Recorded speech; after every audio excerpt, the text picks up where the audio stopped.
ଆଚ୍ଛା, ତୁମେ କହିବ କି ମୋତେ ଏକୁଟିଆ ନିର୍ଜନତାରେ ସମୟ ବିତେଇଛ କି ସତେ? ଝିଙ୍କାରି ପୋକ ସହ ରାତିସାରା ଝିଁ ଝିଁ କରି ନିଜ ମନ ଖୋଲି କାନ୍ଦିଛ କି ସତେ? ଆଚ୍ଛା, ତୁମେ କହିବ କି ମୋତେ?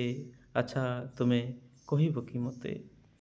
ଚାରିଆଡ଼େ ସୁନସାନ ପୁଣି ଅଳ୍ପ ଆଲୁଅରେ ଜାଗ୍ରତ, ଘର କାନ୍ଥ କ'ଣ ଶବ୍ଦର ପ୍ରତିଫଳନ କରୁଥିବ ନାଗ୍ରତ।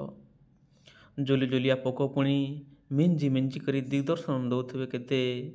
ଆଚ୍ଛା, ତୁମେ କହିବ କି ମୋତେ ଏକୁଟିଆ ନିର୍ଜନତାରେ ସମୟ ବିତେଇଛ କି ସତେ? ହଁ, କହନ୍ତି ଲୋକେ ଏକୁଟିଆପଣ ନିଜକୁ ନିଜେ ବୁଝିବାକୁ ସମୟ ଦିଏ କେତେ। କିନ୍ତୁ ମନ ଦୁଃଖରେ କ୍ଳାନ୍ତରେ ଜରାଜୀର୍ଣ୍ଣ ଥିଲେ କିଏ ଶୁଣିବ କି ସତେ? ହଁ, ଗୋଟେ ଦୃଷ୍ଟି ଆଢ଼ୁଆଳରେ ଭାବିବା, ଚିନ୍ତା କରିବା, ନିଜ ପ୍ରତିଭାକୁ ଉଜାଗର କରିବାକୁ ସମୟ ଅଣ୍ଟେ। କିନ୍ତୁ ନିଜ ଭିତରେ ଥିବା ଏକୁଟିଆପଣ ମନରେ ବିଷାଦ ଦିଏ କେତେ।